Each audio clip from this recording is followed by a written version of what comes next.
Varias advertencias. Primero, la idea es que esto sea un conversatorio, entonces yo les voy a echar este cuento, pero si en algún momento tienen preguntas sobre lo que les estoy diciendo, pueden alzar la mano y me van interrumpiendo. Igual yo me gasto más o menos 1 hora en contarles toda la historia y luego la idea es que ahora vamos a preguntas del público en general. ¿Listo? Eso es lo primero. Lo segundo es no tengan pena de preguntar cosas que consideren que sean políticamente incorrectas o que de pronto consideren que sean preguntas bobas o lo que sea. De hecho, los conversatorios entre más sinceros y más abiertos me parecen a mí mejor. Aprovechen que estoy acá. Yo no vengo en representación del periódico, entonces puedo hablar un poco de las cosas no tan chéveres del periodismo, no tan chéveres del periódico, no tan chéveres del establishment del periodismo colombiano, si les interesa eso. ¿Listo? Bueno, entonces, ¿qué pasa cuando yo llego al Espectador? Yo llego al Espectador hace más o menos 4 años y yo estaba aplicando al puesto de editor de opinión. El editor de opinión lo que hace básicamente es que escribe el editorial del periódico de la mano con Fidel Cano, que es el director. Entonces todos los días nosotros nos sentamos, hablamos, bueno, Fidel, ¿qué estamos haciendo? Entonces, por ejemplo, para mañana el editorial que hicimos es sobre la sentencia de la Corte Constitucional que declaró inexequible un artículo de la Ley de Infraestructura que permitía que empresas como Debrecht le cobraran a Colombia por haber cancelado los contratos. Entonces decimos, listo, hagamos esto, y Fidel me dice, listo, yo creo que deberíamos irnos por acá, por acá, por acá. Y yo voy y lo escribo, luego lo revise y eso es el editorial. Y además de eso, le hago corrección de estilo para los que llegaron por acá. Hay varios asientos libres, si les interesa. Y lo otro es hacerle corrección de estilo a los columnistas. Entonces, Héctor Afacio Lince, Ramiro Bejarano, Pilar Bonet, bueno, todos los columnistas del periódico pasan un poco por mi revisión. Acá es una revisión más de estilo que de fondo, porque pues como son columnistas, un poco el principio del Espectador, si usted ya es columnista nuestro, usted básicamente puede decir lo que se le antoje sin ningún tipo de intervención editorial de nuestra parte. Obviamente hay unos límites, así ya usted está calumniando, haciendo una apología al genocidio, cosa que nos pasó una vez con un columnista, pues le decimos, hey, vamos a tener un problema, ¿no? Pero aparte de eso, lo único que hace el periódico es asegurarse de que pues, la columna está bien escrita gramaticalmente y pues que no cometa errores de fact-checking, ¿sí? Como decir, no sé. Murieron 23 personas y en realidad fueron 25. Ese es mi trabajo diario. Dentro de eso, cuando yo llego a la entrevista con Fidel Cano, él me dice una cosa que me queda sonando y es: Juan Carlos, yo estoy muy frustrado. Estoy muy frustrado porque el editorial, y si ustedes están familiarizados con el género del editorial, es en la historia del periodismo, el editorial siempre ha sido el espacio en el cual el medio le dice a su audiencia cómo ve el universo, ¿sí? Cómo entiende el día a día del país y cómo lo lee a través de sus principios fundantes. Entonces el editorial siempre ha sido esencial. Y lo que me dice Fidel es: estoy preocupado porque el editorial no lo están leyendo los jóvenes. Es un formato agonizante. Entonces sí, lo siguen leyendo presidentes y fiscales y lo que sea, pero de 32 años para abajo hay gente que jamás lee un editorial. Seguramente si ustedes han leído editoriales es porque se los han encontrado por rebote, ¿sí? Como que de pronto tenía un buen título, como funcionan un poco las columnas impresas, digamos, digitales, ¿no? Y tienen un buen título, uno le hace clic independientemente de quién sea el autor. Pero no está el asunto de llegar a decir qué es lo que está pensando el espectador. Él me dice, ¿qué hacemos? Allá me se me prende un bombillo porque yo durante mi carrera de abogado, yo soy abogado, siempre tenía una frustración, y es que yo sentía que en Colombia no se estaba haciendo algo que los gringos hacían un montón, que era básicamente poner comediantes a hablar de noticias. Y yo sabía un montón de noticias gringas simplemente porque me encantaba sentarme a escuchar a Jon Stewart contar las noticias de manera graciosa. Entonces siempre desde la universidad yo decía, ve, qué chévere sería tener un proyecto en video en el cual hablemos de argumentación, como que demos argumentos y planteemos cosas. Entonces yo le digo, pues fíjate, tengo una idea, déjame y la pienso, y lo conversamos. Ese déjame y la pienso fue un año entero, que demoré aclimatándome al periódico y todo eso, pero ya les voy a contar sobre eso. Pero entonces miren, ya como diagnóstico del periodismo, que además es un diagnóstico que sigue siendo vigente, llego a una institución que ya ahorita tiene 132 años y que está en crisis de audiencia. ¿Sí? Es básicamente no tenemos gente joven que nos consume, ¿sí? Obviando un número pequeño de pues, que es con la gente que sí o sí llega hasta ahí, seguramente algunos de ustedes. Es muy probable que si ustedes son estudiantes de periodismo, el consumo de medios que ustedes tienen es inusual, ¿sí? O sea, el promedio de los colombianos no consumen medios como ustedes lo consumen, lo cual es entendible. Pero para los medios es un problema, porque acuérdense siempre de esto. ¿Cuál es el único poder verdadero que tiene el periodismo? El periodismo solo tiene un poder, y es que le presten atención. ¿Sí? Se puede tener la investigación de corrupción, mejor dicho, se consiguió la prueba de que el presidente cometió un delito, y usted la publica y no lo lee nadie, ¿qué va a pasar? Absolutamente nada. Sí, el periodismo es el cuarto poder, pero ese cuarto poder siempre ha sido un poder blando, porque depende del alcance que tiene en cuanto a las masas. En últimas, el periodismo es un aporte a la democracia, un aporte al debate público, en el sentido de que pues, uno lee periodismo y dice, oiga, sí, de pronto no voy a votar por, inserte aquí quien usted prefiera, ¿cierto? Entonces, primero, diagnóstico, el periodismo está en crisis. Entonces tenemos estos grandes maestros del periodismo, entonces Leila Guerriero, Alberto Salcedo Ramos, Gaita Liz, estos grandes cronistas que se escriben unos textos buenísimos, que en verdad son buenísimos, entretenidos, que uno se los goza, pero ahí uno mira y son textos que se los leen 1.500 personas. Y cuando el periodismo se queda en esos nichos, ¿qué es lo que pasa? Que no está siendo partícipe de la discusión mayor. Y lo otro es que además, y esto ya me empecé a dar cuenta en ese año que estuve esperando a proponer la idea, es yo llego, obviamente, imagínense, yo recién contratado al Espectador, yo soy de Cúcuta, en Cúcuta el Espectador solo llegaba los domingos y siempre yo iba a comprarlo y lo leía y me sentía re cool leyendo el Espectador, porque en Cúcuta no es el Espectador.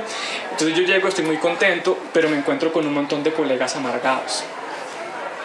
No amargados como seres humanos, sino genuinamente tristes, como infelices con su trabajo.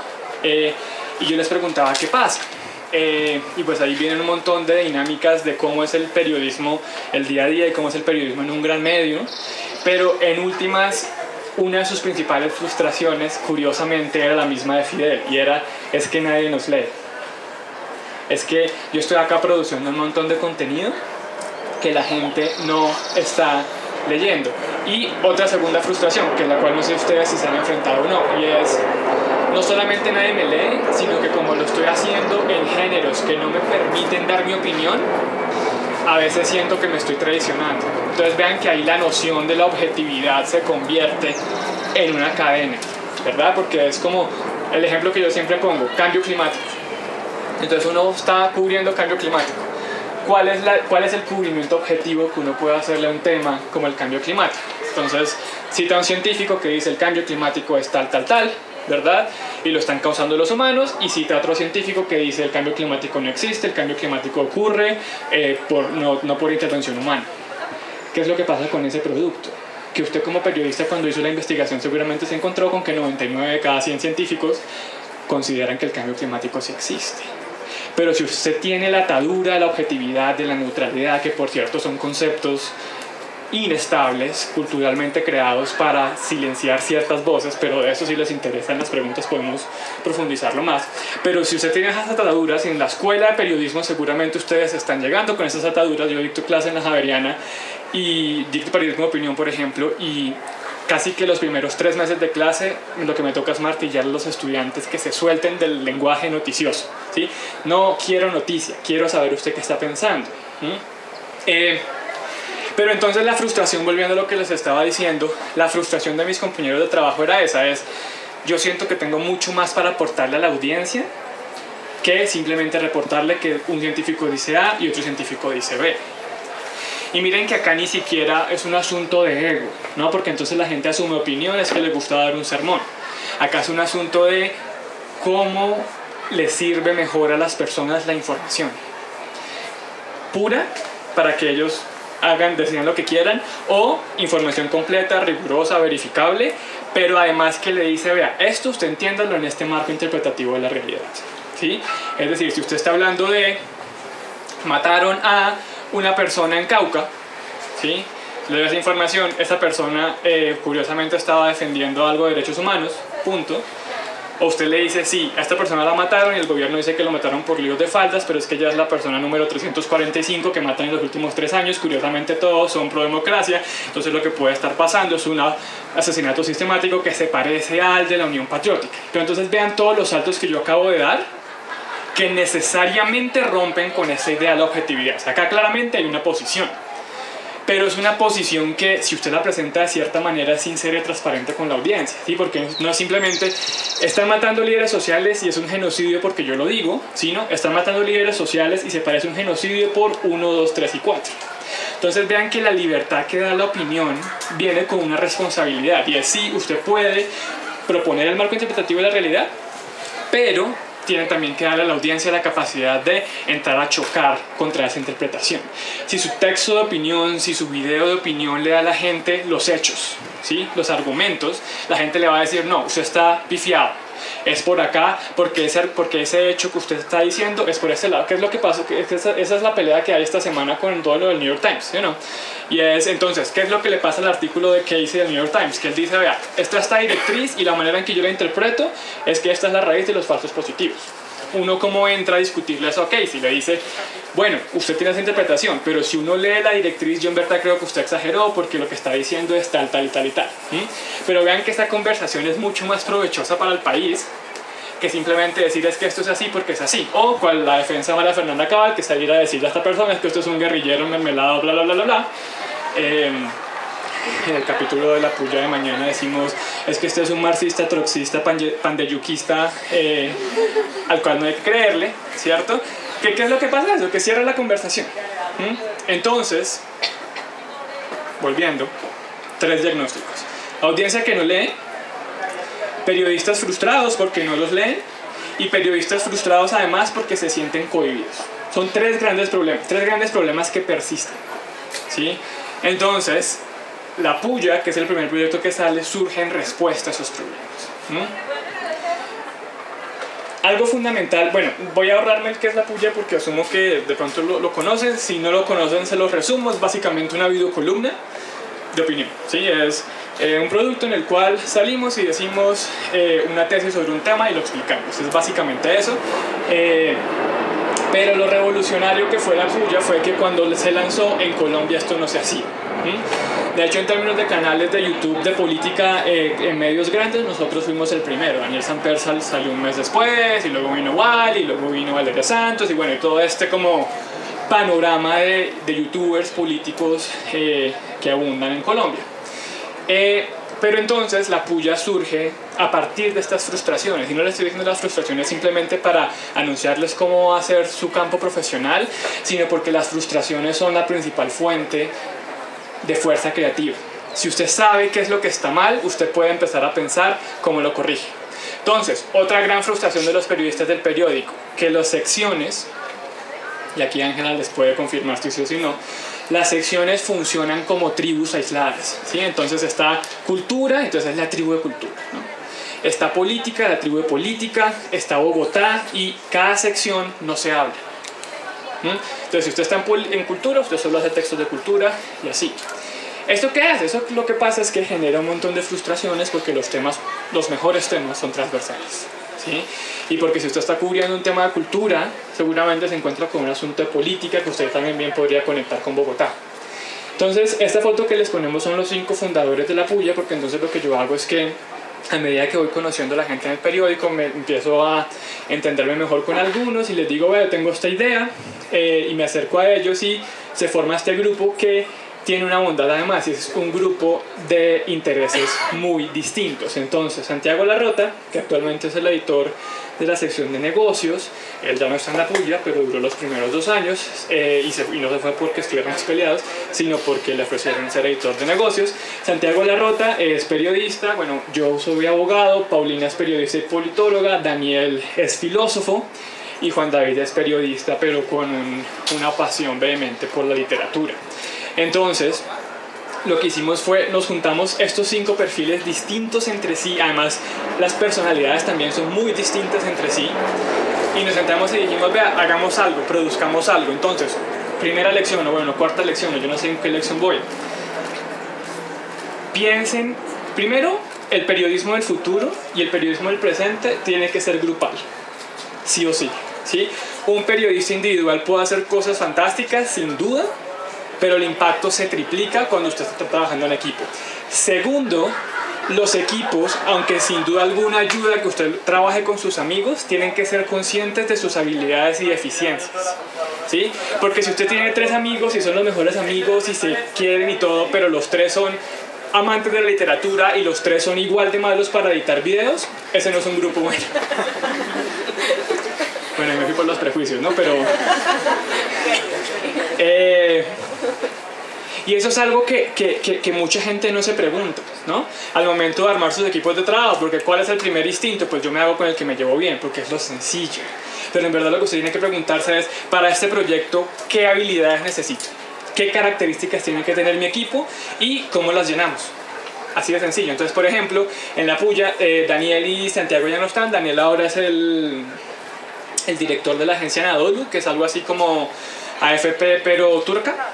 Entonces Daniel y Santiago no están, quedamos Juan David, Paulina y yo, y contratamos a 3 personas más. Y esas 3 personas que contratamos, lo que hacemos es, bueno, sabemos que Juan David, Paulina y yo tenemos estas habilidades, estas deficiencias, y lo que buscamos es, vengan ustedes y suplan esas deficiencias. Porque así es como se fortalece un equipo. Entonces el amiguismo es chévere, pero es mucho más satisfactorio trabajar profesionalmente con gente que le aporta a usted. Y acá me voy a adelantar a una lección que viene más adelante, pero que me permite para esto, y es: ojo con los egos, ¿sí? Porque los egos, y especialmente cuando uno hace periodismo de opinión, tienden a salir, porque pues es que es mi opinión, ¿no? Seguramente si alguna vez han discutido con alguien y la conversación se puso tensa, han terminado en la siguiente frase, y es: pero es que esa es mi opinión, respéteme, ¿no? No hay un proyecto conjunto en periodismo, y más en periodismo de opinión, que funcione si las personas no entienden que por encima de los egos está el producto. Porque si usted no tiene un ambiente en el cual se pueda criticar, en el cual usted pueda decirle: este argumento que usted hizo es una bobada, y sin que la persona sienta que le estoy diciendo bobo a esa persona. O sea, Paulina, Juan David y yo nos damos durísimo, y ahora tenemos a Cindy, a Tatiana y a Camila, que son las partes del equipo, también les damos durísimo, pero siempre les damos durísimo en un marco de entendimiento, que le estamos trabajando los argumentos porque queremos mejorar el video, porque tiene que quedar lo mejor posible, y no que estamos haciendo un comentario sobre las personas, ¿sí? Entonces eso también es clave. El proyecto necesita dejar los egos aparte, pero por un montón de suerte terminamos con un equipo así de diverso, de gente con egos fuertes, porque acá cada una de las personas somos bien voluntariosos, pero que mal que bien hemos sabido dejar a un lado eso, porque es que el producto tiene que salir mejor. Y más en opinión, ¿no? Porque uno cómo pone de acuerdo a tantas personas. Eso me lleva a lo siguiente. Entonces este es Fidel Cano, el director del periódico.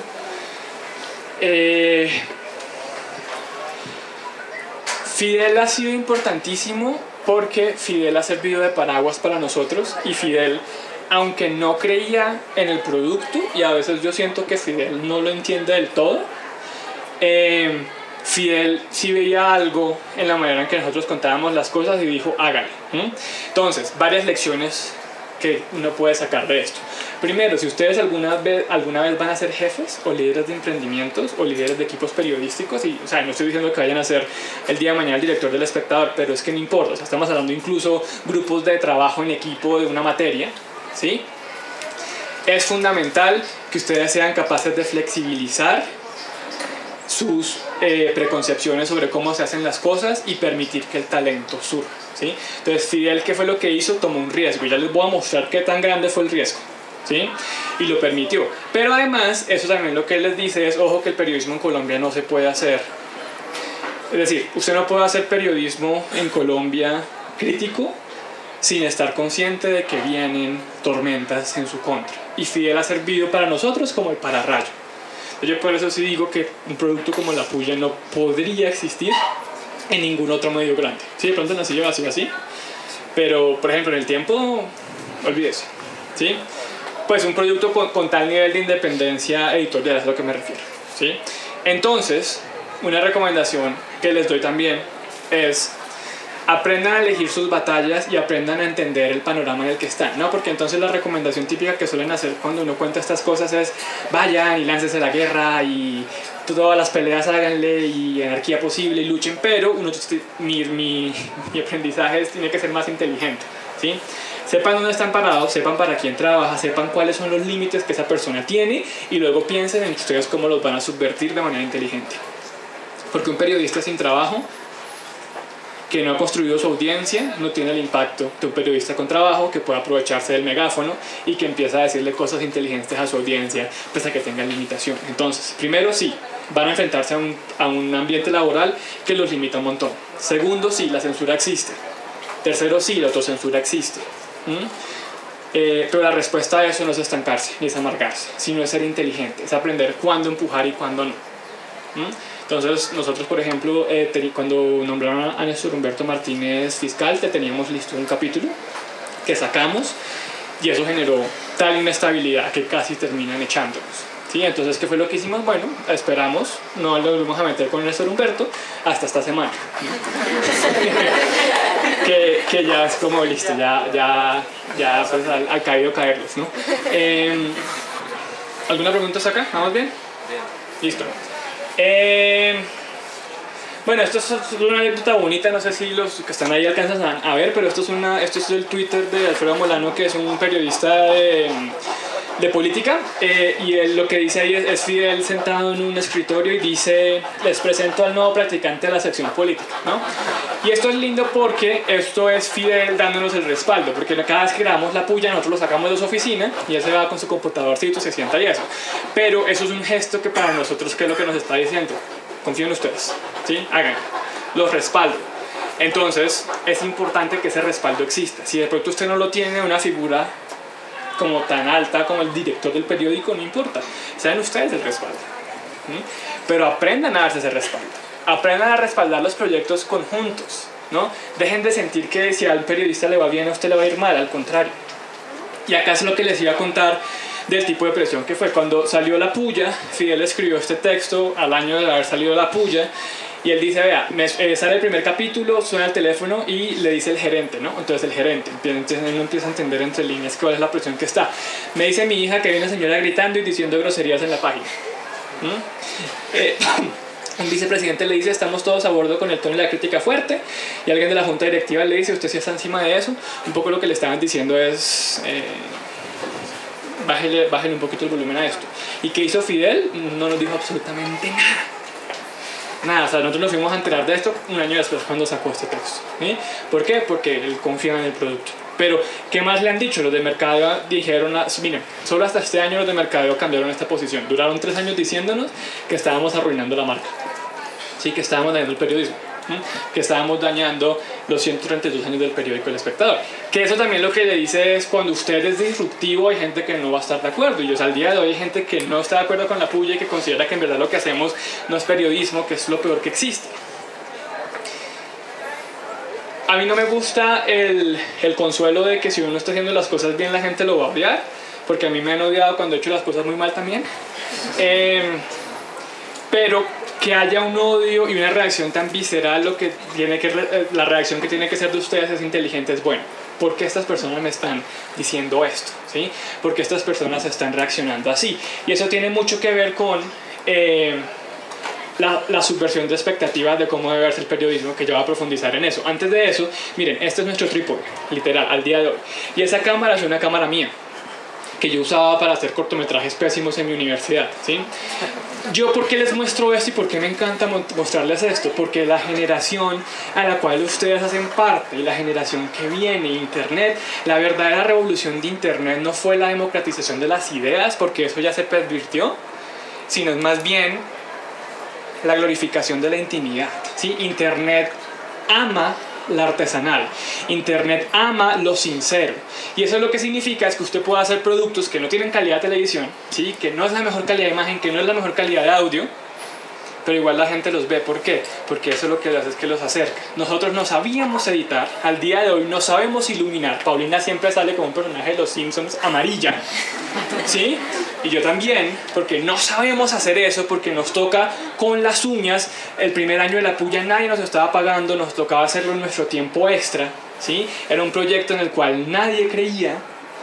De hecho, mucha gente duró sin creer en eso hasta que se dieron cuenta que no solo sobrevivimos el primer año, sino que ya vamos para el tercer año, ya cumplimos el tercer año y que sigue creciendo y sigue creciendo. Entonces, acá viene otra recomendación que les hago, y es: ustedes se van a estancar profesionalmente, se van a frustrar un montón, se van a encontrar con realidades con las cuales no están de acuerdo. La única resistencia ante eso es hacer sus propios proyectos en su propio tiempo libre, cueste lo que cueste. ¿Sí? Y no tengan miedo a hacer las cosas. Lo que existe es mejor que lo perfecto. Eso es otro de los grandes problemas que tienen mis estudiantes, es eso, ¿no? Es que me da miedo mostrarle esto, profesor. Y yo, ¿por qué? Porque es que no está perfecto. Y yo, pues es que para eso me tiene a mí, ¿sí? O sea, la universidad es para equivocarse, pero también les adelanto, el trabajo es para equivocarse, ¿sí? O sea, ustedes me muestran ahorita un capítulo de La Puya de los primeros y a mí me da vergüenza. Seguramente voy a ver los que estamos haciendo hoy en 3 años y me va a dar vergüenza, porque uno aprende como es que aprende los errores. Pero si usted no se equivoca, nunca aprende. Las mejores ideas del universo se quedaron en una carpeta de borradores que nunca se publicaron y no las llevaron a nadie, ¿sí? Entonces las ideas mediocres lo que hacen es que se siguen perfeccionando. Entonces yo sí les muestro esto para que se inspiren. Si nosotros pudimos, ustedes pueden. Nosotros no somos especiales. Nosotros no somos genios, nosotros no somos personas bajados del cielo, ¿sí? Nosotros somos gente que simplemente empezó a grabar y encontró una fórmula que ha venido perfeccionando y eso. Y entonces eso es lo que les iba a decir. Entonces vean, La Puya subvierte básicamente 3 cosas. Entonces volvemos a, recuérdense las inconformidades que les mencioné al empezar esta charla, ¿no? Entonces primero, el tono informativo tradicional del periodismo. Estamos cansados de eso. Estamos cansados de que la gente no sepa lo que estamos pensando, de que no se den cuenta que los periodistas somos seres humanos, que tenemos ¿cómo es que dice Uribe? Estas carnitas y estos huesitos que sienten, ¿sí o no? Además vean que el problema con el tono informativo es que las audiencias que están hiperescépticas ante el periodismo lo asumen como basura, ¿sí? Entonces, si el periodismo está viniendo a hablar de manera neutral y a decir esto y esto, ¿qué va a decir la gente? Usted es fake news, ¿sí? Usted es posverdad, usted me está mintiendo, usted es un mandado, una marioneta acá del Santo Domingo, ¿no? Entonces, ahí hay un asunto que uno puede subvertir. Lo segundo es la neutralidad para comunicar, y es eso de posición A, posición B. El mundo nunca es de posición A a posición B, el mundo nos exige tomar partido. La pregunta es uno cómo toma partido de manera responsable, y uno cómo toma partido sin dejar de ser periodista, y uno cómo utiliza las herramientas del periodismo para que esa tomar partido le aporte a las personas con las cuales que de pronto ni siquiera están de acuerdo con el partido que usted tomó, pero que valoran lo que usted le está aportando, ¿sí? Y lo tercero, las expectativas del rol de la mujer en la sociedad, que esa es una de las grandes apuestas que nosotros tenemos y que les vamos a mostrar un poquito más.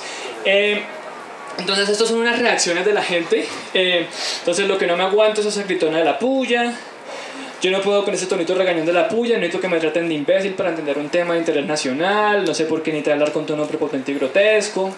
Independiente del análisis que realice, ese tono de voz y esa actitud son bastante aburridores. El asco del tono del discurso que maneja, bueno, ahí le empiezan a decir groserías a Paulina. Pero lo interesante, lo lindo de esto es, desde acá 2 lecciones para ustedes. Primera lección es: los van a odiar. Es inevitable, ¿sí? Y otra lección que además se me tocó aprenderlas a las malas: el odio nunca deja de doler, ¿sí? O sea, a mí me encantaría venir a decirle: no, es que yo ya leo esto y me río y no, ¿sí? O sea, esto sigue afectando, ¿sí? Y ustedes como periodistas los van a atacar todo el tiempo, ¿sí? No lo descuiden, pero tampoco permitan que eso sea algo que les evite producir, ¿sí? Porque si van a buscar algo que hacer que no los odien, se equivocaron de carrera, ¿sí? Y de por sí se equivocaron también de cualquier cosa creativa y de vida, ¿sí? Sí, exacto, gracias por la palabra, ¿sí? Lo segundo es: vean que estos trolls están reaccionando directamente a los prejuicios que La Puya vino a detonar, ¿sí? Entonces, eso que ellos entienden como histérico y gritona es como: sí, es que esa es nuestra apuesta política. O sea, eso es lo que queríamos, fantástico, ¿sí? Y ojo, eso es lo que queríamos sabiendo que íbamos a perder un montón de audiencia por eso, sí, buenísimo. Pero es que la apuesta política que está detrás del tono es clave. Entonces, ¿qué es lo que dice el manual de estilo de la ABC? La información se presentará con máxima objetividad, corrección e impersonalidad, ¿no? Pero miren en lo que nos ha traído la objetividad, la corrección y la impersonalidad. Gente desconfiada, gente mal informada, periodistas sin audiencia, un mundo polarizado y que además se alimenta, que además sirve para que los populistas se alimenten. Entonces, un poco la apuesta política que yo vengo a decirles es: el mundo nos exige que no seamos así. Cuando a mí me critican el tono, yo les digo, bueno, ¿y usted, por ejemplo, cómo informa neutralmente los falsos positivos? ¿Usted cómo informa neutralmente los líderes sociales? Pues, hay una forma, claramente, es lo que venimos haciendo los últimos 60 años, ¿cierto? Pero eso no transmite una parte esencial y es, venga, esto debería dolerle. Y está bien que le duele, y está bien que el periodista le duele, ¿no? Entonces nuestra apuesta política es en este país que la guerra nos secuestró la pasión como mecanismo de discusión, ¿no? Porque entonces la guerra nos dice es violencia, entonces cualquier persona que alce la voz es violento. Es como, no, es que usted puede sentir mucho sobre algo y eso no le resta el hecho de que usted tenga razones justificadas para sentirse así. Porque el periodismo, y es más el periodismo de opinión, no puede ir por ahí.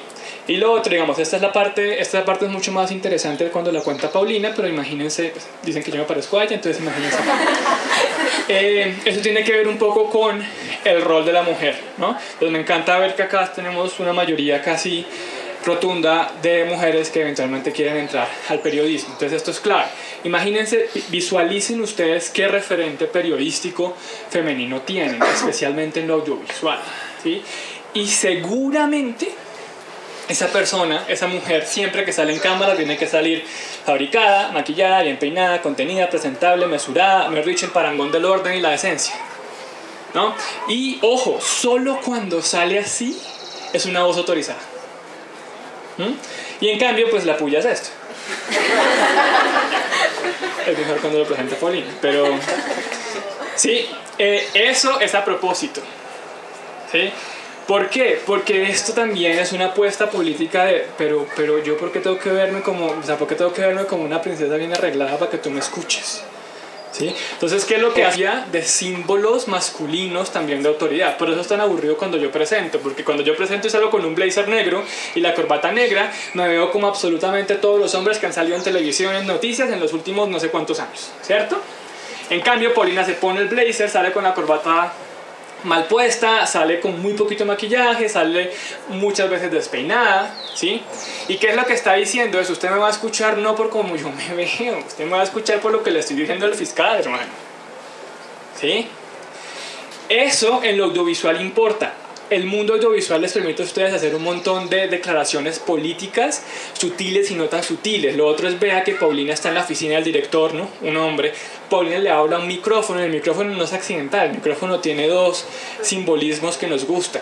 El primero es pues, que en Colombia la opinión está ligada a la radio, siempre. O sea, Colombia es un país de radio y un país donde los grandes debates se suelen dar en radio. Pero además, segundo, que el micrófono es un gran falo. ¿Sí o no? Entonces Paulina está usando de megáfono este falo que triplica el impacto de su voz, pero en realidad, y esto es algo que mucha gente no sabe, ese micrófono está desconectado. ¿Sí? De hecho ese micrófono no es nada más que el stand para el micrófono de verdad. ¿Sí? Ustedes pueden creer que esto es un simbolismo pendejo, que estoy siendo Ricardo Arjona y se los valgo. Pero la lección que ustedes pueden tomar de acá es aprovechen que todos esos espacios se dan. Es decir, quien habla importa, quien enuncia importa, cómo se ve esa persona importa. La representatividad y la diversidad que ustedes tienen en sus equipos importa porque le da visiones del mundo y experiencias muy distintas.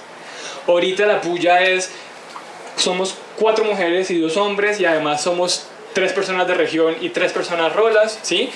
Y a medida que aumentamos la diversidad, los puntos de vista mejoran un montón. Entonces, eso es otra cosa importante para saber sobre eso. Entonces, cuando usted tiene claro cómo va a ser el producto y claro lo que quiere subvertir, eso le alimenta las características del producto, ¿no? Entonces, ¿cómo se ve, por ejemplo, la subversión al tono? Desde los títulos, ¿sí? Desde el título usted sabe cuál va a ser la posición de la puya. Pero miren que además eso lo que le está diciendo a una audiencia escéptica es, ¿usted qué cree que los medios están comprados y lo están manipulando? Venga que yo le voy a decir de frente qué es lo que yo pienso. Y así podemos entablar una conversación. Es distinto a yo voy a decirle eso. Entonces aquí va a investigar el fiscal, es amigo de todo el mundo, eso es el que les contaba. El procurador es un hipócrita. Es muy berraco confiar con la Policía Nacional. Entonces esta sinceridad además de que desarma a la audiencia porque le dice de entrada qué es lo que yo estoy pensando, sirve un montón porque estos títulos funcionan en internet. Entonces vean que estamos agarrando una característica que suele ser mal vista en el periodismo tradicional, que es el amarillismo. Que esto no es amarillismo, pero válganme la palabra, sí, el amarillismo al momento de titular, y es, no, podemos usarlo nosotros también, ¿sí? Y no estamos mintiendo, no estamos engañando a la audiencia. Usted abre el video del fiscal y se va a enterar nuestras razones para que no nos guste el fiscal. Y lo mismo el procurador. Y esto en internet atrae un montón de audiencia. Y además, lo otro es que como internet es el espacio de lo kitsch y el espacio de la artesanía y de la improvisación y de lo visual, pues usted ya puede irse desquiciando, ¿no? Entonces ya las previsualizaciones que nosotros hacemos es el Latin Boy, no se alcanzan a ver al fondo, pero son los candidatos a la presidencia en América Latina en un Miss Universo. Entonces vean, por ejemplo, este que fue uno de los capítulos más exitosos que hemos hecho, que se llamó Se nos vino el castrochavismo, que salió durante la época electoral, y es un capítulo que además es un capítulo conceptualmente denso, en el cual agarramos el discurso del castrochavismo y nos hacemos la pregunta de qué tan válido es, ¿sí? Pero entonces en la previsualización jugamos con Paulina y Eche y esta idea de que somos periodistas castrochavistas, entonces agarramos el odio y lo convertimos en atracción, y en efecto funciona un montón porque la gente se siente visualmente atraída. Pero entonces vean que yo no estoy trivializando, ¿sí?, sino que simplemente estoy trayendo más público usando las herramientas que están ahí a su disposición. Reducir, simplificar el lenguaje no es perder profundidad, y en cambio es ganar alcance, ¿sí? Ese es el rol del periodismo, traducir lo complejo en algo que cualquier persona pueda entender. Y no solo que cualquier persona pueda entender, sino además que cualquier persona quiera entender, ¿no? Porque ese es el gran reto. Somos buenísimos explicando lo complejo, pero no somos buenísimos haciéndolo de manera que la gente que no sabe nada se quiera informar, ¿no? Entonces he dicho con las clases de periodismo que dicen, escriban como si le estuvieran escribiendo a un niño de 5 años, ¿no? Entonces la gente se lo toma como usar un lenguaje básico, que sí, pero el verdadero reto es cómo interesa a usted el niño de 5 años en ley de tierras. Ahí está el quid del asunto. Y este fue el tour por la corrupción que nos hicimos en Córdoba. Un paréntesis sobre eso que les acabo de decir de los 5 años. Los periodistas tienden a ser muy condescendientes, y yo lo entiendo, ¿sí? Porque como no los leen, su reacción es, la audiencia es bruta, es que a la gente no le interesa, es que a un montón de gente no le importa el país. A mí eso me parece una posición que, aunque puede tener ciertas bases de razón, porque sin duda alguna hay gente que se desconecta porque sí, es un escepticismo que es inútil porque estanca. El cinismo es totalmente inútil porque lo estanca a usted, ¿sí? El gran reto que ustedes tienen como periodistas es, listo, ¿usted cómo va a convencer a esa gente que no se informa de que se informe? Mi momento más feliz es cuando se me acerca en la calle, y me ha pasado un niño de colegio y me dice, usted me ayuda a hacer la tarea, ¿sí? Otra cosa que nos pasa es, mira, a mí no me gusta este país, pero los veo a ustedes cada semana porque así me siento un poquito más informado. Es como, listo, eso es lo que yo quería. Primero, que la puya no es humor, y eso es por definición. De hecho, esta fue una conversación literal que tuvimos, y fue que dijimos, nosotros no somos chistosos, que somos cínicos, ¿sí? Entonces el principal appeal de la puya es ese cinismo. ¿Qué es lo que pasa? Que a menudo el cinismo, por su insolencia, hace reír. Entonces que uno ponga un video de Néstor Humberto Martínez diciendo todo lo que dijo al renunciar, y luego salga Paulina llorando diciéndole, Néstor, no te vayas, ¿sí?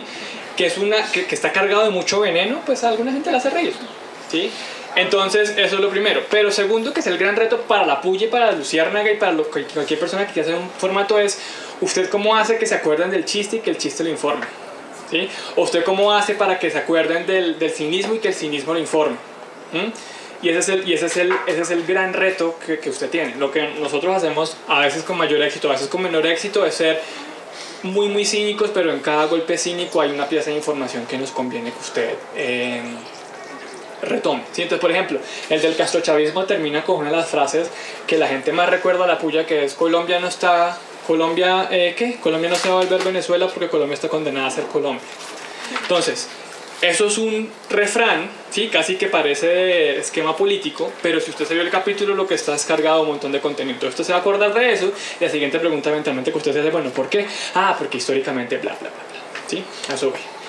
Dame un segundo, voy a avanzar un poquito para que ya casi acabamos esto y abrimos a preguntas. ¿Listo? Entonces, bueno, esto es otra cosa que hicimos, y fue que usamos los primeros comentarios como publicidad. Entonces sacamos Los críticos la aclaman, Pensé que era viva, inteligente y bonita, pero resultó defendiendo maricas. Eso es un comentario en YouTube. Ese es otro, quizá pueda ser más femenina y dulce. Por ser mujer esperaba más cerebro y menos rabia. Como si... Ven, ese es el punto, ¿no? Como si la rabia no pudiera tener razones. Piensa en la última vez que ustedes se emputaron con alguien por algo que les hizo. No la última vez que se emputaron irracionalmente. La rabia irracional existe. Pero piensa en la última vez que se emputaron con razón. Que ustedes estén emberracados no les quita esa razón, ¿sí? Precisamente están emberracados porque tienen esa razón. Te invito, mi hijita linda, que también te desmovilices. Entonces esto también, lo que les decía del conflicto armado, nos tiene en este puritanismo, ¿no? De que cualquier persona que hace un poquito la voz es guerrillero o paraco, ¿sí? Y es como no. Bueno, esto no importa. Y acá, esto es lo que les quería mostrar. Y ya después de eso podemos pasar a preguntas. Y si quieren les puedo mostrar otras cosas. Y es, ¿qué es lo que pasó? Que la puya sale y se estalla. ¿Y por qué se estalla? No es de nuevo porque nosotros seamos unos genios, sino porque la puya llena un vacío informativo que no se había dado cuenta la gente que estaba. Y es básicamente que una generación entera que se informa viendo youtubers, o que se informa ni siquiera viendo youtubers, sino viendo videos, ¿sí? No le estaban haciendo videos, y no le estaban haciendo videos que les hablaran así. Y lo que nosotros dijimos es, listo, se los vamos a hacer, se los vamos a producir. ¿Y cómo logramos hacer eso? Porque la puya era un producto que nosotros queríamos ver. Entonces, la mejor investigación de mercado son ustedes mismos. Estúdiense ustedes qué contenido consumen. Estúdiense ustedes qué, en ese scroll infinito de Facebook, Instagram, lo que sea, presten la atención a cuando ustedes se detienen. ¿Qué en ese contenido los conectó? ¿Sí? Y si es contenido banal, mejor aún. Porque ese es el que más conecta. Entonces, ¿qué características de ellos te puede tomar? Entonces, usted puede ver un Germán Garmendia, ¿no? Que es el que la gente odia. Y uno dice, listo, yo lo odio porque no me está diciendo nada. Pero porque este man tiene 7, 8, 9 millones de reproducciones. Primera respuesta, porque la gente es bruta. No nos sirve. Segunda respuesta, que este man genera. Primero, tiene un ritmo frenético que genera... Que a una audiencia que está acostumbrada a que le hablen rápido le funciona. Segundo, que este man es gracioso, ¿sí? Tercero, que este man genera intimidad. Que además este man se está grabando en su cuarto, entonces yo le veo, no sé, la ropa sucia atrás, entonces me siento cerca. Entonces imagínense uno poder, a los periodistas que usualmente estamos tras una pantalla lejísimo, entonces uno Jorge Alfredo Vargas, ¿no? Uno se imagina a Jorge Alfredo Vargas o Andrea Serna, que son estos seres inmaculados. Yo todavía los veo caminar por Caracol y me entro en un paro cardíaco, ¿no? Pero están allá. Están allá y por eso es más fácil no creerles. ¿Qué pasa con un youtuber? Que estoy acá, usted me está viendo mis defectos. Usted me está viendo mis problemas. Usted me está viendo que soy humano.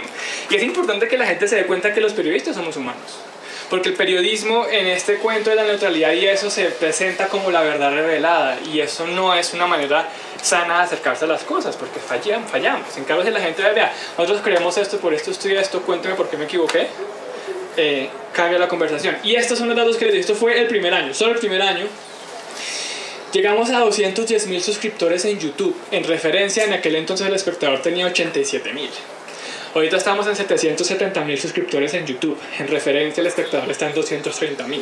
En referencia, usted puede agarrar todos los periódicos del país y le seguimos ganando, sumados, ¿sí? ¿Por qué? De nuevo, porque le dimos al nicho de personas que nos están informando. Y esta es la gráfica que a mí más me emociona, y es el 80% de nuestra audiencia está entre los 13 y los 34 años. Y no solo eso, el 50% de los usuarios que llegaban al periódico ese primer año eran usuarios que jamás habían leído El Espectador. Y eso se debe a que nosotros sabíamos que estábamos haciendo un producto no para las élites periodísticas, que por cierto nos odiaron. Y nos odiaron hasta que después...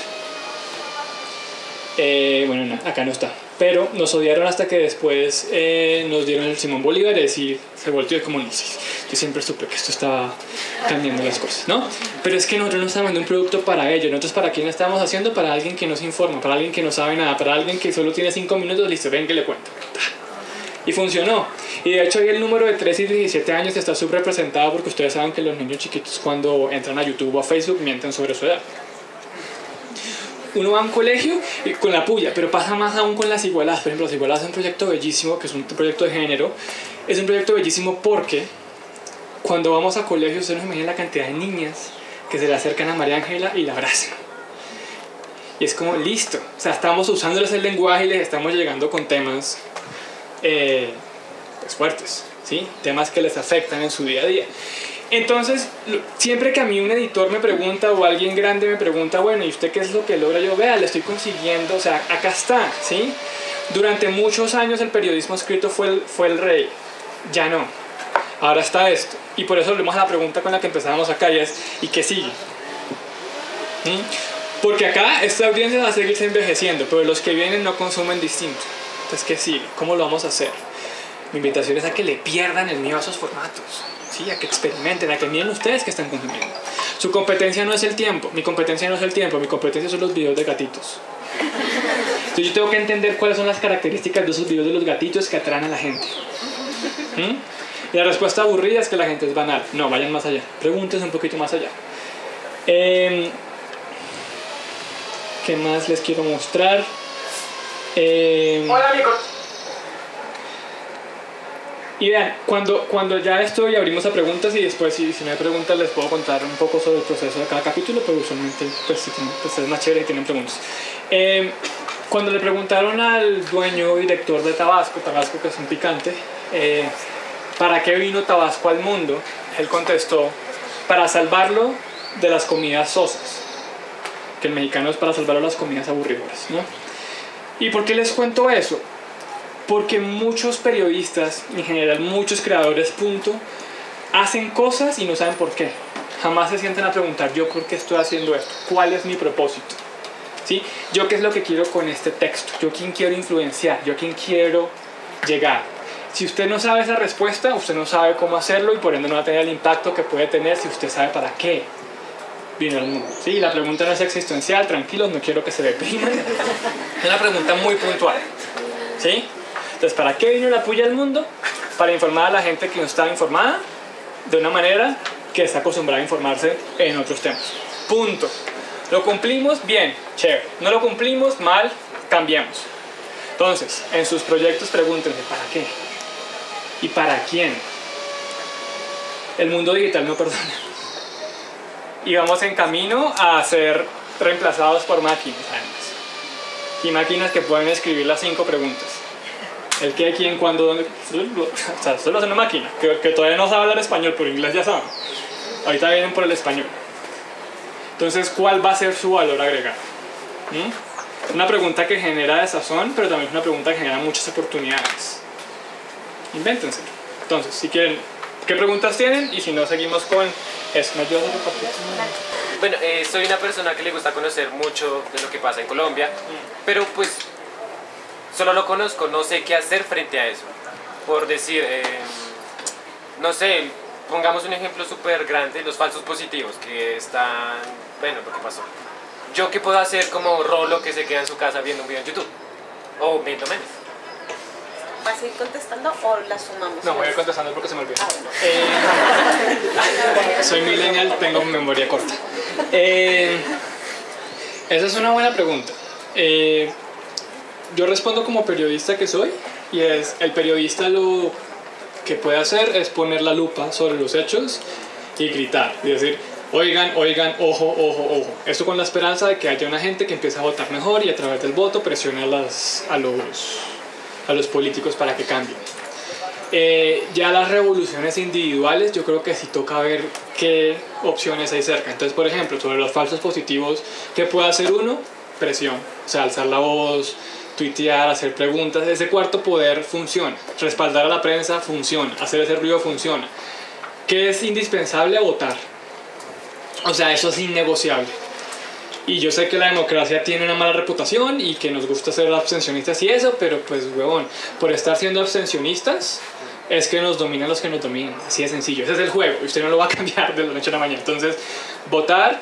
Y ya como bajándose de eso es, pregúntese usted en su comunidad qué puede hacer, qué quiere hacer. Entonces de pronto usted no puede modificar los falsos positivos, pero puede organizar alguna ayuda colectiva para algún vecino, para lo que sea. O sea, la pregunta es, ¿yo cómo le traigo más bondad al mundo? Y ahí sí la respuesta no se la puedo dar yo, porque yo no conozco su vida, yo no sé usted qué hace en el día a día.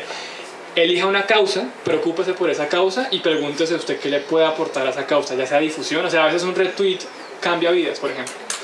Que listo, entonces retweet y sigue viendo los gatitos. Fantástico, ¿cierto? Pero a veces también es organización, acompañar gente, reunir, conocernos, distintos tipos de presión. Eso es un poco lo que yo veo. Como periodistas es seguir haciendo ruido y seguir informando a la gente. Yo sí creo que informar a la gente es un montón, o sea, ayuda un montón para que tengamos mejores discusiones y eso a la larga se ve en un país mucho más maduro. Pero eso es un proceso lento. ¿Cómo empezaste tú para que no fueras a dar información falsa o que de pronto fueras a, bueno, malinformar como tal? Y pues ahorita supongo, no sé, también es otra pregunta, ¿las fuentes que ustedes manejan actualmente son directamente también del espectador? Okay. Listo, sí. Esta es la pregunta, ¿cierto? Sí. Gracias por esa pregunta porque la gente asume que ser youtuber es sencillo, es como poner una cámara, prenderla y listo, ¿no? Y es decir, nosotros somos youtubers en el sentido de que agarramos el formato y las características del formato, pero eso a qué lo unimos, a 132 años de aprendizaje periodístico. Nosotros hemos aprendido, los editores, todos somos periodistas, sabemos tener fuentes, sabemos verificar esas fuentes, sabemos confirmar si la fuente nos está mintiendo. Entonces, ¿cuáles son las fuentes de cualquier puya? Las mismas fuentes de cualquier artículo. Testimoniales, llamo, ¿sí? Expertos que me expliquen, expertos que contraigan a los expertos, fuentes documentales, artículos académicos, absolutamente cualquier tipo de información que yo pueda recolectar, la voy a recolectar. De hecho, el proceso de cada puya pasa necesariamente por pintar un mapa grandísimo del tema al que estamos llegando, independientemente de la información que esté. Entonces, por ejemplo, no sé, si vamos a hacer un tema sobre aborto, por ejemplo, que es uno de los que hemos hecho, ¿qué es lo que tenemos que entender? Absolutamente todos los argumentos, incluyendo el religioso, incluyendo el conservador, incluyendo el liberal, saber de dónde viene y poder analizarlo. En ese sentido, pues el periodismo sí son las herramientas que seguramente ustedes han aprendido acá. Eso es innegociable. ¿Por qué? Porque además ahí está el verdadero valor agregado. ¿Sí? La gente los ve a ustedes una vez si son payasos, ¿sí? Pero la gente se queda viéndolo todas las veces, no porque sean payasos, sino porque les están aportando algo. ¿Y usted cómo le va a aportar algo? Porque está haciendo ese trabajo periodístico. Eso sí no cambia. O sea, eso sí, la esencia es la misma. Lo que cambia simplemente es la manera de presentación. Entonces, no sé si contestó. Sí. Y es muy difícil además si usted lo que está haciendo es periodismo crítico el que nosotros hacemos. Les cuento cuáles son nuestras fuentes de financiación, pero también con una salvedad. Tenemos hasta 2 años de financiación asegurada y puede que en 2 años nos acabemos. Así de sencillo, porque es muy difícil.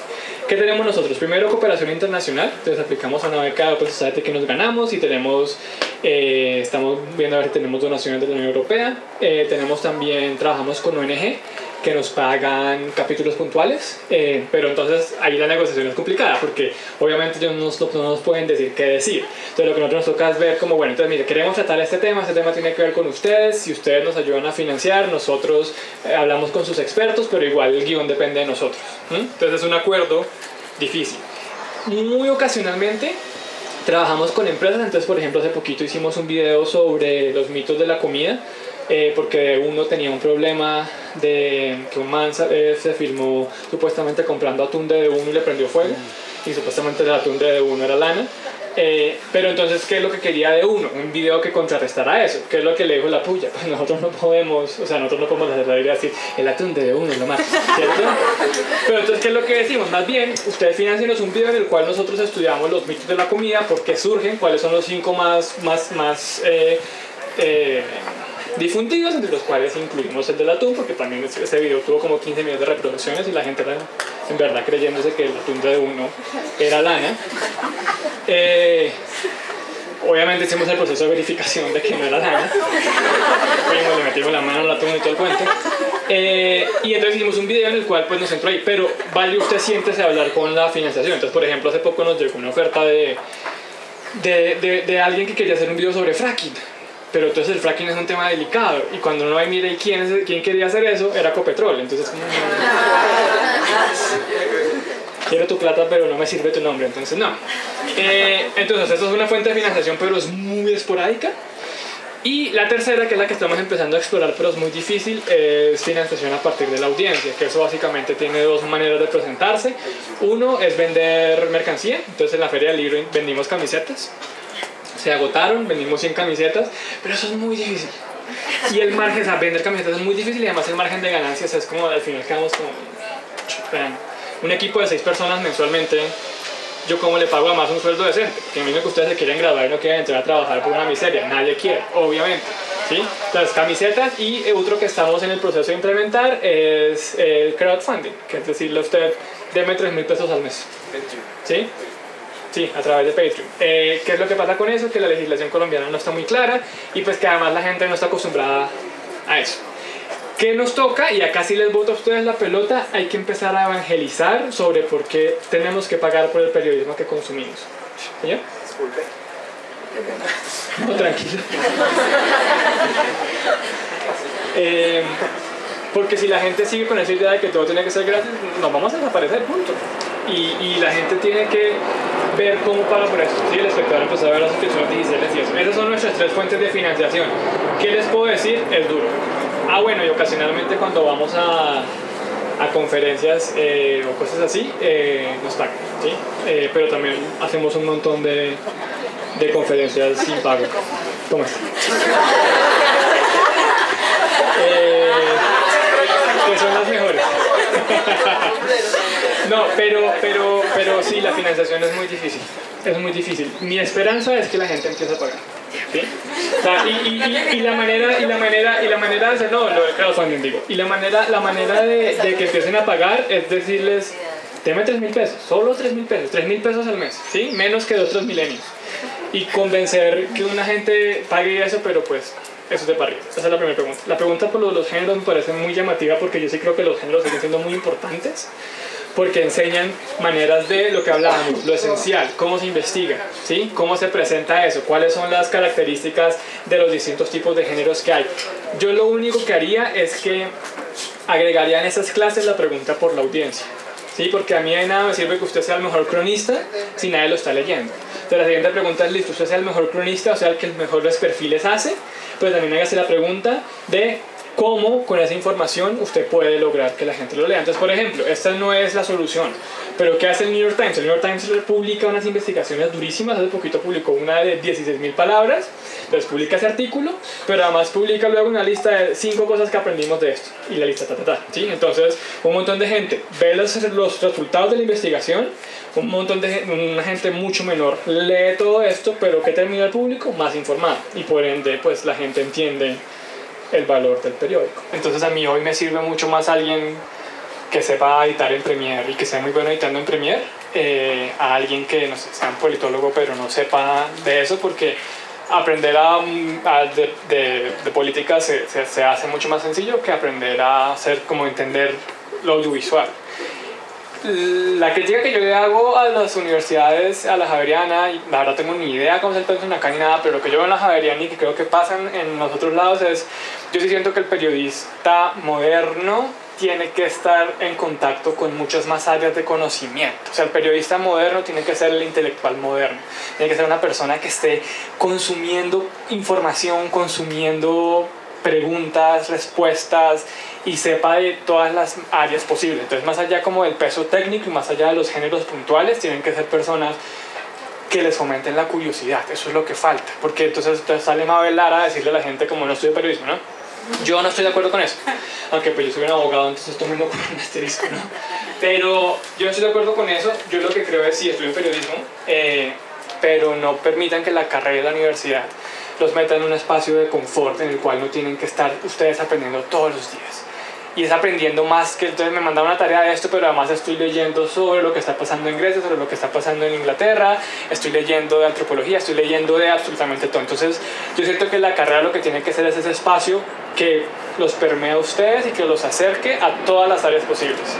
Y sobre todo, que después de ese proceso, porque los conocimientos digamos, pasan, al final uno no termina acordándose de muchas cosas, pero lo que le queda a uno es la metodología de aprendizaje, que es fundamental, y más interesante aún, la curiosidad.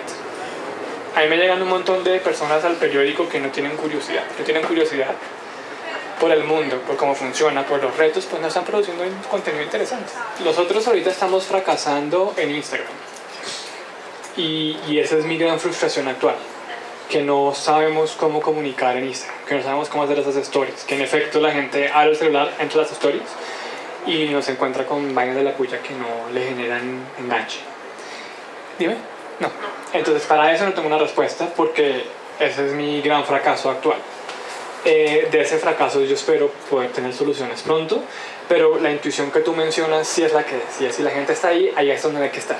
¿Sí? Si la gente lo que le gusta es estar viendo stories de 5 segundos, listo, ¿qué le hacemos? ¿Cómo, qué contenido le podemos meter ahí? ¿Cómo? ¿De qué manera? Para eso. Sobre los youtubers, yo creo que pues, los youtubers son un éxito rotundo. O sea, todo lo que ayuda a comunicar a mí me encanta. ¿Sí? Luisito tiene 17 millones de reproducciones por video, una cosa absurda. Porque conecta un montón, porque hay esta cercanía, porque son como videoensayos un poquito más producidos, el man vive viajando por todos lados y a uno le gusta acompañarlo en eso. Entonces yo siempre que veo un youtuber exitoso, mi primera reacción es de envidia, pero la segunda reacción es listo, ¿qué está haciendo esa persona que le está funcionando? ¿Sí? Entonces pues yo no puedo replicar los viajes, pero de pronto sí puedo replicar las tácticas de cámara y un largo, etcétera. Entonces eso es un poco lo que yo les digo, es vean ustedes qué les gusta ver. Entonces, por ejemplo, a mí me encantaba ver, por ejemplo, algo que yo no entiendo es, a mí me encantan los videojuegos, soy muy fanático de los videojuegos, pero no entiendo la gente que se sienta a ver a alguien jugar un videojuego. No lo entiendo, no lo logro entender. Pero, pues hay una audiencia enorme. Entonces la pregunta es, ¿qué es lo que se está conectando ahí que yo puedo utilizar para periodismo? Que yo puedo utilizar para mi contenido, para lo que sea. Entonces, sí, los formatos ya están ahí inventados. Lo que uno tiene que hacer es agarrar de todas partes y inventarse algo que le sirva a uno. Y esto me permite otra de las frases importantes que ustedes siempre deberían recordar, y es: el formato está al servicio del fondo, nunca al contrario. Muchos periódicos, muchos periodistas cometen el error de hagamos videos, hagamos live. Sí, ¿por qué? No, porque, pues, ajá, ¿sí? ¿Qué es lo que pasa? Si usted no sabe para qué este formato le ayuda en el fondo, el fracasa rotundamente. Entonces, sí, hace esa pregunta. Los youtubers más exitosos no son cínicos, y yo creo que hay una pista. Entonces uno mira a los youtubers colombianos que más impacto tienen. Entonces uno se mira a Juan Pablo Jaramillo, uno se mira a Sebastián Villalobos, uno se mira a Juana Martínez, uno se mira a el profe, ¿cómo es que es el profe? Julio Profe. Incluso, aunque pues no es santa de mi devoción, Kika Nieto, ¿no? Pero igual es cínico. Es que no, o sea, digamos, los que en verdad son exitosos, porque nosotros no somos nadie al lado de ellos, son productos que no se construyen sobre el cinismo, sino que se construyen sobre la cercanía, sobre compartamos la vida, compartamos. Y yo lo que siento es que ahí claramente hay una avenida que uno podría explotar en el periodismo mucho, más pensando en generar esa empatía, como una empatía de quitarnos la armadura y de hacer contenido que no sirva de distracción para el dolor que está ahí, como que no lo niegue. Y yo creo que ahí hay un campo de experimentación enorme. Que no he podido explorar por mis limitaciones de tiempo y de interés, pero yo creo que lo que tú le apuntas es clave, y es cómo empezamos a hacer contenido que acerque a la persona con ese dolor, pero que ya la experiencia no sea de rabia ni de burla, sino sea de reconciliación, o sea de otro tipo de reacciones. En cuanto al cinismo que nosotros profesamos y que a veces funciona bien y a veces mal, la construcción de empatía a partir de nuestro cinismo es la construcción de un periodismo que sirve como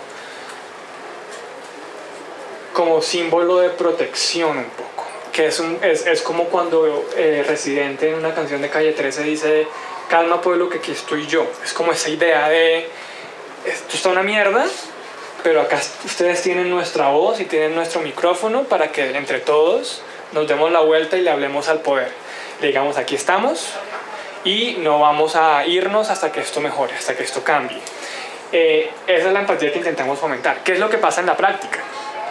Que la gente pues a veces no está de acuerdo con nosotros, y eso es lo que genera más polarización. Entonces en elecciones lo vimos, ¿sí? Hicimos un video sobre Duque que mucha gente nos aplaudió, no trató tanto. Hicimos un video sobre Petro y casi nos queman vivos.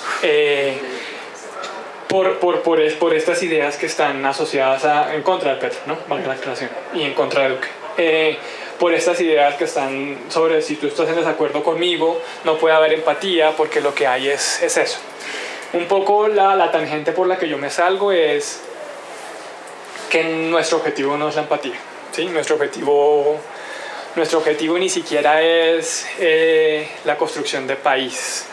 Nuestro objetivo es dar herramientas de análisis y la gente verá qué hace con ellos. Yo sí me trasnocho pensando, bueno, me trasnochaba porque ahorita ya estoy siendo mucho más tranquilo con eso, me trasnocho pensando en si estamos ayudando a incendiar al país. Yo creo que no. Yo honestamente creo que lo que hacemos o intentamos hacer es demostrarle al país que se puede discutir con pasión sin destruir, que es una línea delgadísima. Pero sí creo que la pregunta ahorita colombiana es por la empatía. ¿Cómo construimos esa empatía? Y cómo construimos, pues el presidente fue a ver la exposición de Jesús Abad. A mí me encantaría, y digamos, nosotros le cascamos mucho a Duque, pero por ejemplo Duque es una persona que le gusta mucho leer, y le gusta además leer libros, pues su libro favorito es Siddhartha de Hermann Hesse, que también es uno de mis libros favoritos. A mí me encantaría alguna vez sentarme a conversar con él sin micrófonos y eso, y saber ese tipo de fotografías qué reacción generan en él, porque claramente el impacto que tiene eso es muy distinto a que si Duque ve un video nuestro que una vez cuando era senador lo vio y llamó a quejarse. Que ahí obviamente el objetivo comunicativo no es cambiar el modo de parecer de esta persona, sino es distinto.